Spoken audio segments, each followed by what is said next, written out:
जय श्री कृष्णा। राधे राधे दोस्तों, आप सभी का दिन शुभ और मंगलमय हो। आप सभी पर भगवान विष्णु अपनी कृपा सदैव बनाए रखें।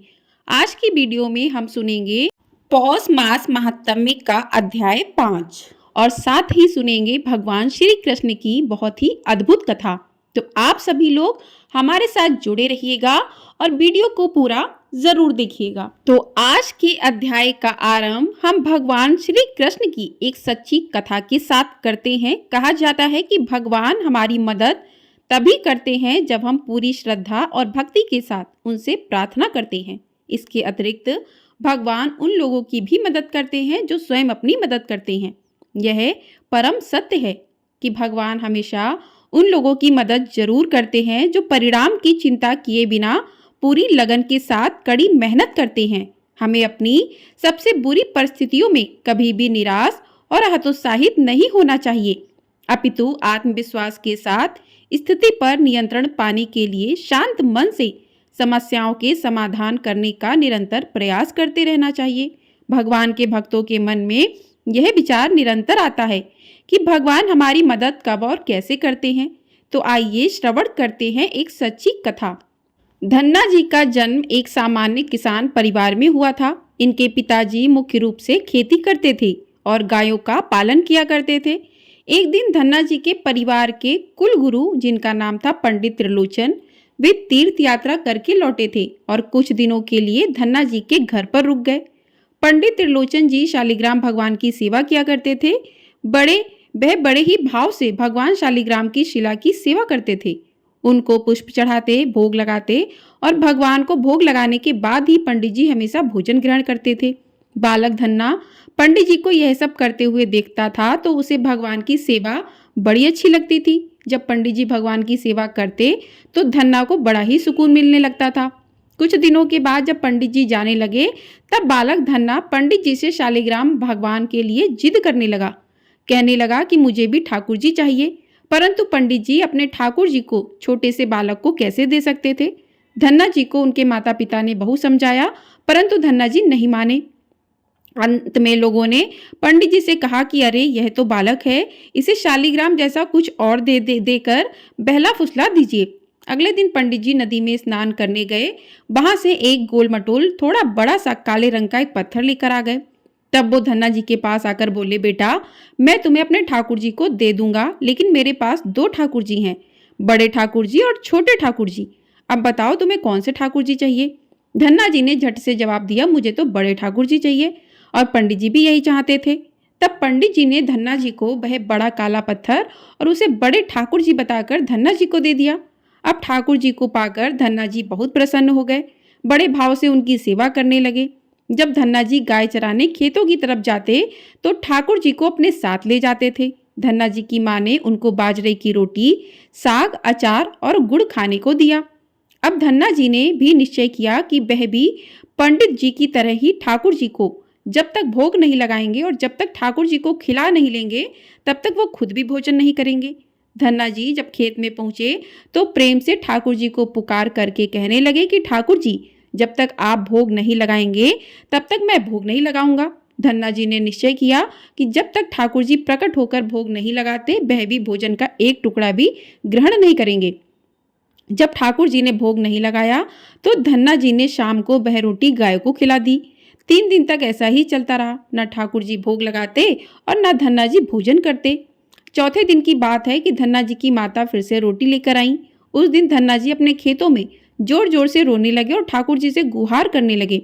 धन्ना जी बोले, आप तो बड़े ठाकुर जी हैं, आपको तो लोग रोज 56 प्रकार का भोजन खिलाते होंगे, परंतु मैं तो बालक हूँ और 3 दिन से भूखा हूँ तथा परेशान भी हूँ। आपको मुझ पर दया भी नहीं आई क्या? मुझ पर दया करके ही थोड़ा भोग लगा लो जिससे मैं भी कुछ खा सकूं, क्योंकि पंडित जी ने कहा था कि आपको खिलाए बिना मैं कुछ नहीं खा सकता, इसलिए पहले आप खा लो, उसके बाद ही मैं खाऊंगा। धन्ना जी की भोलेपन से की गई प्रार्थना को भगवान श्री कृष्ण साक्षात प्रकट हुए और अपने ठाकुर जी को देखकर धन्ना जी बहुत प्रसन्न हो गए। उन्होंने ठाकुर जी को माँ की दी हुई बाजरे की रोटी, साग और गुड़ खाने को दिया। ठाकुर जी बड़े चाव से रोटी खाने लगे। 4 रोटियों में से 2 रोटी ठाकुर जी ने खा ली। अब ठाकुर जी तीसरी रोटी को जैसे ही खाने चले तब धन्ना जी ने उनका हाथ पकड़ लिया और कहा, सारी रोटियां आप ही खा जाएंगे क्या? मुझे तो भूख लगी है। अगर सारी रोटी आप खा लेंगे तो मैं क्या खाऊंगा? मैं तो कई दिनों से भूखा हूँ, मैंने कुछ भी नहीं खाया है। 2 रोटी आपने खा ली, अब 2 रोटी मेरे लिए छोड़ दो। इसके बाद ठाकुर जी मुस्कुराने लगे और बची हुई 2 रोटियां धन्ना जी ने खाई, जिसे ठाकुर जी ने छोड़ी थी।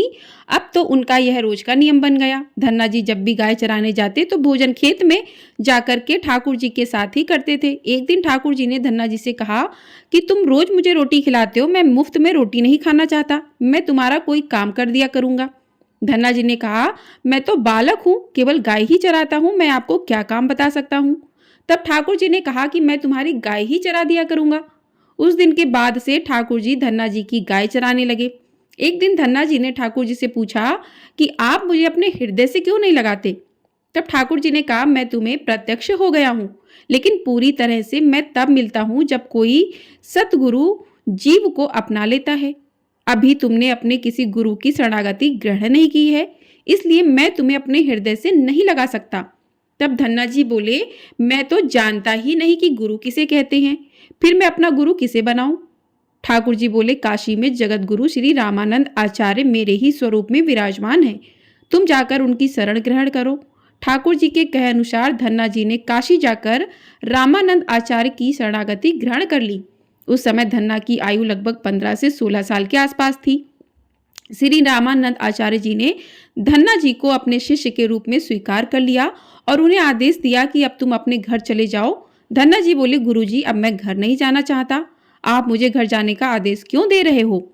गुरुजी बोले, अगर तुम यहाँ रहकर भजन करोगे तो केवल तुम्हारा ही कल्याण होगा, लेकिन अगर तुम अपने घर जाकर खेती किसानी करते रहोगे, अपने माता पिता की सेवा करते हुए भजन करोगे, तो तुम्हारे साथ कई जीवन का उद्धार हो जाएगा। गुरुजी की आज्ञा के अनुसार धन्ना जी घर को लौट आए। इसके बाद जैसे ही धन्ना जी घर पहुंचे, ठाकुर जी ने उन्हें अपने हृदय से लगा लिया। इसके बाद धन्ना जी संत की बहुत सेवा करने लगे। जब भी उनके गांव में कोई संत साधु आता तो धन्ना जी उन्हें अपने घर में ले आते और बड़े ही प्रेम पूर्वक उनकी सेवा करते और उन्हें भोजन खिलाते थे। संतों की सेवा करने के कारण अब उनके घर दूर दूर से साधु संत आने लगे। धन्ना जी सभी साधु संतों का बड़े प्रेम से सत्कार करते और उन सभी को भोजन खिलाते। एक दिन की बात है, धन्ना जी के पिता ने धन्ना जी से कहा कि देखो धन्ना, हम लोग ग्रस्त हैं, यदि महीने में एक आध बार कोई साधु आ जाए तो हम उनकी सेवा करते, लेकिन तुम्हारी इन साधुओं से ऐसी दोस्ती हो गई है कि हर दूसरे दिन कोई ना कोई साधु आ जाता है और अपने साथ एक दो साधु को और भी ले आता है। यह ठीक नहीं है। हम अपनी खेतीबाड़ी का काम करें या फिर इन साधुओं की सेवा करें।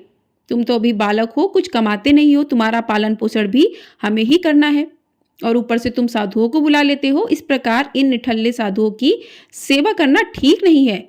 इसलिए एक बात कान खोलकर सुन लो, आज के बाद यदि तुम किसी साधु को लेकर घर को आए तो मैं तुम्हें घर में घुसने नहीं दूंगा।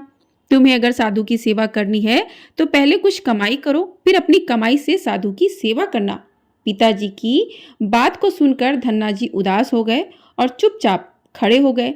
तब पिताजी ने धन्ना को डांटते हुए कहा कि आज के बाद किसी साधु को घर में लेकर मत आना। जाओ खेत में गेहूं बो कर आओ। खेत तैयार है, बोरी में गेहूं का बीज रखा है, इसे बैलगाड़ी में ला दो और ले जाओ और खेत में बो दो। धन्ना जी ने बैलगाड़ी में गेहूं रखा, खेत में बोने के लिए चल दिए। धन्ना जी थोड़ी ही दूर चले कि उन्हें मार्ग में कुछ साधुओं की टोली आती हुई दिखाई दी। धन्ना जी ने बैलगाड़ी से उतरकर उन साधुओं को साष्टांग प्रणाम किया। संतों ने धन्ना जी को आशीर्वाद दिया और पूछा, बेटा इस गांव में धन्ना जी का कौन सा घर है?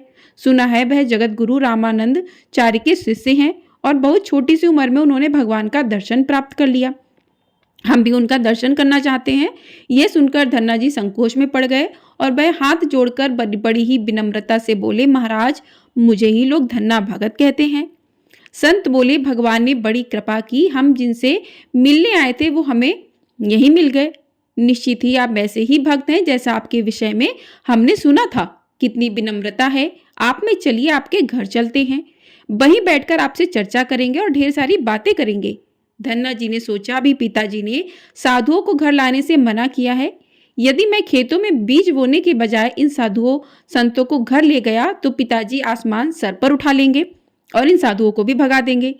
तब धन्ना जी ने कुछ विचार करके बोले, महाराज अभी घर में कोई नहीं है, मैं भी खेतों की तरफ जा रहा हूँ, आप भी मेरे साथ वहीं चलिए। संत बोले, ठीक है, हमें तो बस आपसे मिलना था और आप जहाँ भी ले चले हम वहीं चलेंगे।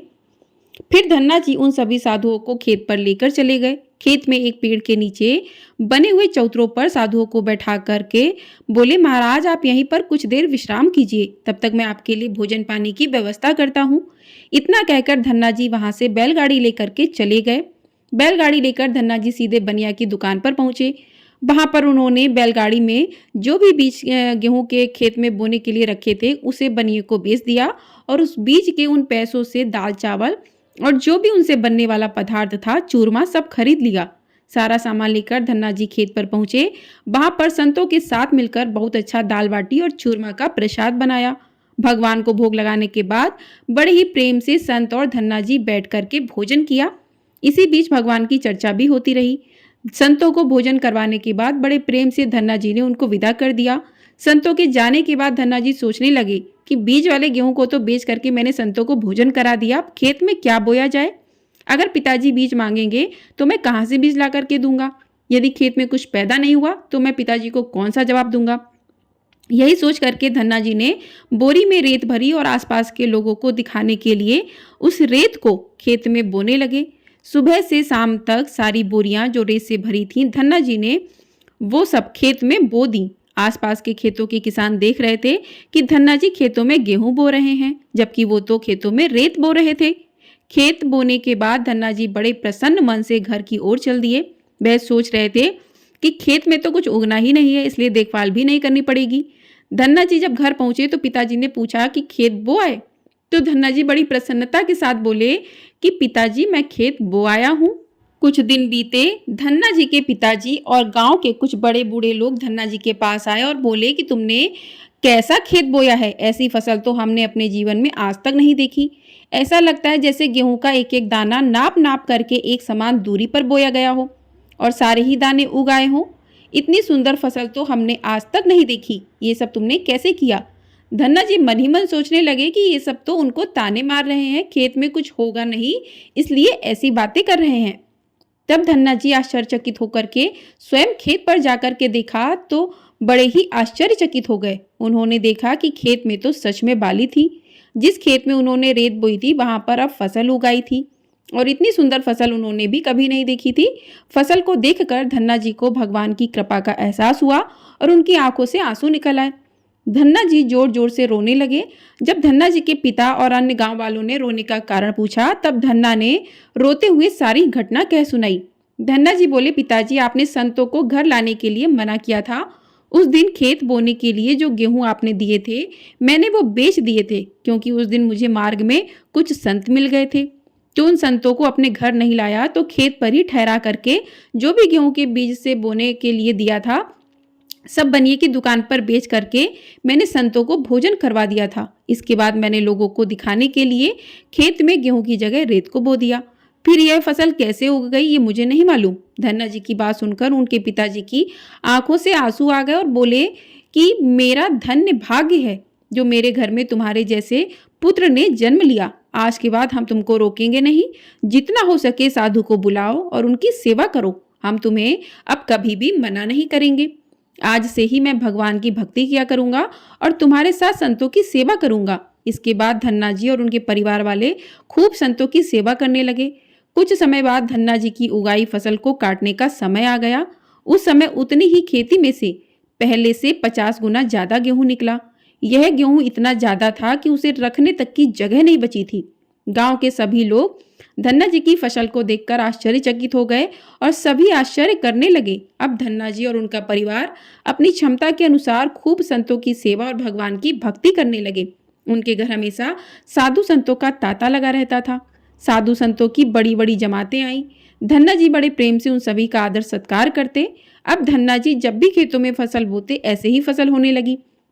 देखते ही देखते धन्ना जी अपने गांव के बड़े किसान बन गए। गांव के सभी लोग धन्ना जी को चमत्कारी संत मानने लगे और उनके खेतों की मिट्टी को भी चमत्कारी मानने लगे। अब जिन लोगों के खेतों में पर्याप्त फसल नहीं होती थी, वह लोग धन्ना जी के खेतों की मिट्टी को ले जाकर अपने खेतों में छींट देते, जिससे उनकी फसल भी अच्छी होने लगी थी। चारों तरफ धन्ना जी की जय जयकार होने लगी। एक बार भगवान ने धन्ना जी की परीक्षा लेनी चाहिए और भगवान की माया से धन्ना जी के गांव में अकाल पड़ गया। धन्ना जी बड़े किसान थे, उनके पास बहुत खेती थी और अन्न के भंडार भरे पड़े थे। अकाल पड़ने के कारण उनके गांव आसपास के क्षेत्र के ब्राह्मण, संत, गरीब और जरूरतमंद सभी लोग धन्ना जी के पास मदद की उम्मीद से आने लगे। धन्ना जी भी उन्हें दोनों हाथों से भंडार लुटाने लगे। कभी कोई जरूरतमंद उनके घर से खाली हाथ नहीं लौटा। धीरे धीरे धन्ना जी का भी भंडार समाप्त होने लगा, परंतु धन्ना जी ने निश्चय किया कि जब तक उनका सामर्थ्य है वह किसी भी जरूरतमंद को निराश नहीं करेंगे और सब कुछ बेचकर उन लोगों की मदद करेंगे। धन्ना जी संत सेवा से प्रसन्न होकर एक दिन उनके पास संत के भेष में स्वयं ठाकुर जी आ गए। संत ने उन्हें तुम्बा कमंडल बना करके दिया और कुछ लौकी के बीज दिए और उन्होंने कहा कि धन्ना जी इन बीजों को अपने खेत में बो दो। जब यह फसल पक जाए तो उनसे जो भी प्राप्त हो उसे लोगों की सेवा में खर्च कर देना। धन्ना जी ने ऐसा ही किया। संत की आज्ञा से उन्होंने तुम्बा के बीज खेतों में बो दिए। गांव के लोग कहने लगे लगता है धन्ना जी पागल हो गए हैं, ऐसे भीषण काल में फसल बो रहे हैं और वो भी तुम्बा की। इस कड़वी तुम्बा को तो पशु भी नहीं खाते, यह तो केवल कमंडल बनाने के काम में आती है। ऐसी फसल यदि पैदा भी हो गई तो उसका क्या फायदा होगा। परंतु धन्ना जी ने संत के कहे अनुसार अपने खेतों में तुम्बा और लौकी के बीज बो दिए। देखते ही देखते कुछ दिन बाद तुम्बा की फसल उगाई। सभी लोग कहने लगे कि ऐसे भीषण काल में बिना पानी के कोई फसल कैसे उग सकती है। कुछ ही दिनों में धन्ना जी का खेत हरा भरा हो गया। इसी बीच धन्ना जी जरूरतमंदों की सेवा करते रहे। धन्ना जी ने अपना सारा अन्न भंडार लुटा दिया। उनके घर में जो भी फसल के बीज रखे थे वह सब उन्होंने संतों को भोजन के लिए दान कर दिए। अब उनके पास अपने परिवार के गुजारे के लायक भी अन्न नहीं बचा था। गांव के लोग कहने लगे, बड़ा मूर्ख है जो सारा अन्न लुटा दिया, अपने परिवार के लिए कुछ भी नहीं बचा कर रखा, और इसने फसल में बोई तो तुम्बा जिसे कोई खा भी नहीं सकता। धन्ना जी को लोगों की बातों से कोई फर्क नहीं पड़ता था। वो तो भगवान का नाम लेते रहते और लोगों की मदद करते रहते थे। एक दिन ऐसा आया जब धन्ना जी के खेतों में लगी फसल पक गई।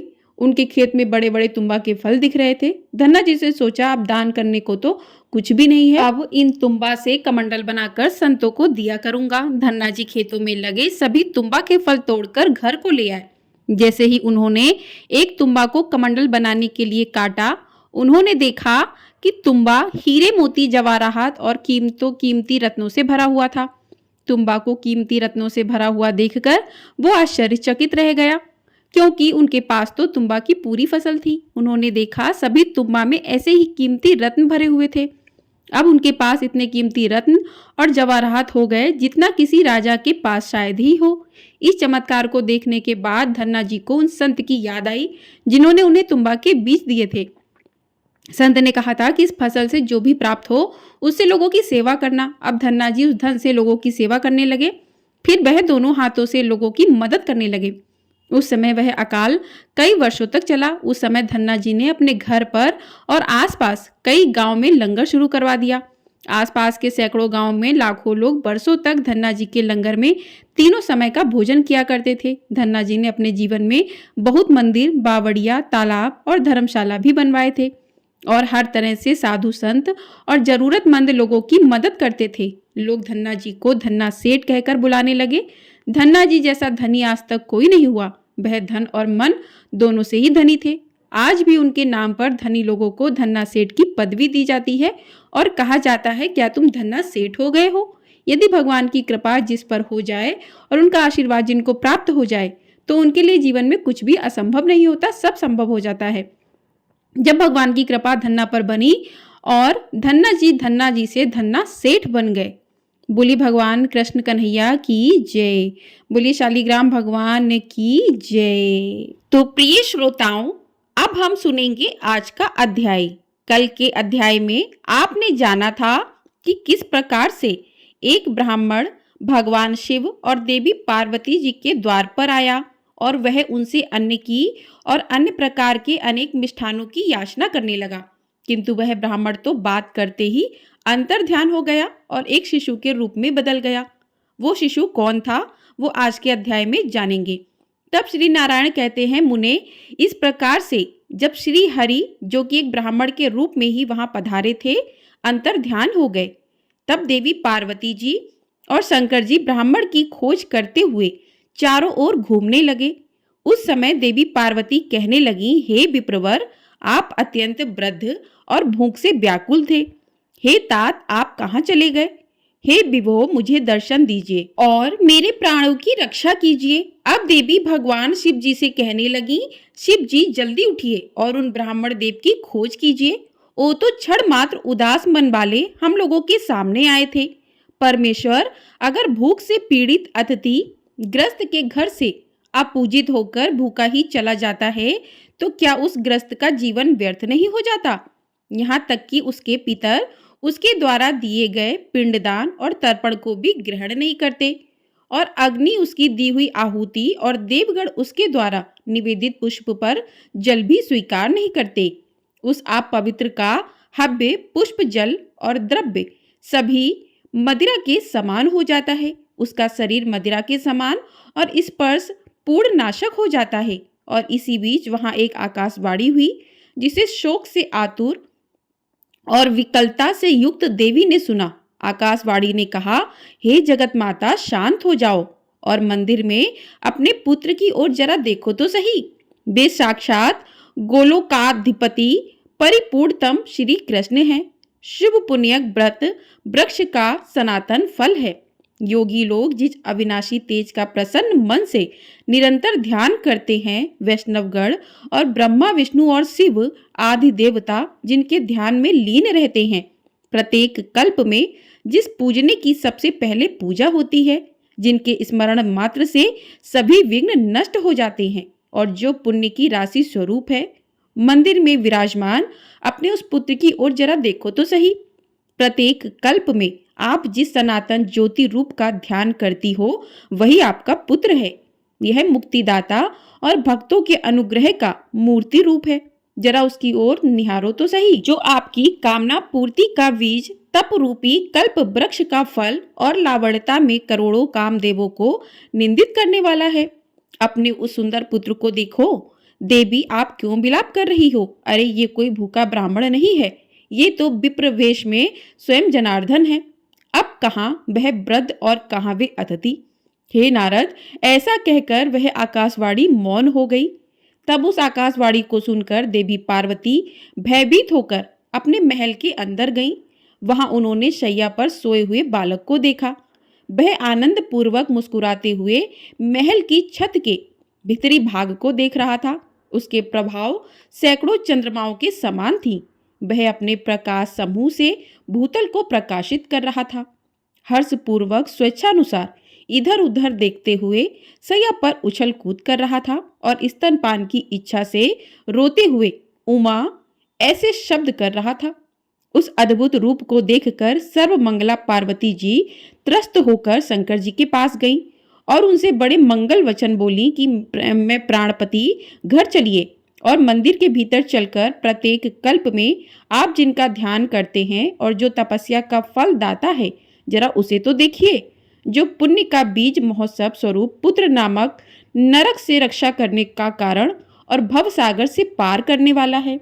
शीघ्र ही उस पुत्र के मुख को देखिए, क्योंकि समस्त तीर्थों में स्नान और संपूर्ण यज्ञों में दीक्षा ग्रहण का पुण्य इस पुत्र दर्शन के पुण्य की 16वीं कला की बराबरी भी नहीं कर सकता। देवी पार्वती जी के यह वचन सुनकर शिव जी का मन भी हर्षमगन हो गया। वे तुरंत ही अपनी प्रियतमा के साथ अपने घर आए। वहां उन्होंने शैया पर अपने पुत्र को देखा। उसके कांति तपाए हुए स्वर्ण के समान उद्दीप्त थी। फिर भी सोचने लगे कि मेरे हृदय में जो अत्यंत मनोहर रूप विद्यमान था, ये तो वही है। फिर देवी पार्वती जी ने उस पुत्र को शैया पर से उठा लिया और अपने हृदय से लगाकर वे उसका चुम्बन करने लगी। उस समय वे आनंद सागर में निमग्न होकर ऐसा कहने लगी कि बेटा, जैसे दरिद्र का मन सहसा उत्तम धन पाकर संतुष्ट हो जाता है, उसी तरह तुझ सनातन अमूल्य रत्न की प्राप्ति से मेरा तो मनोरथ ही पूर्ण हो गया।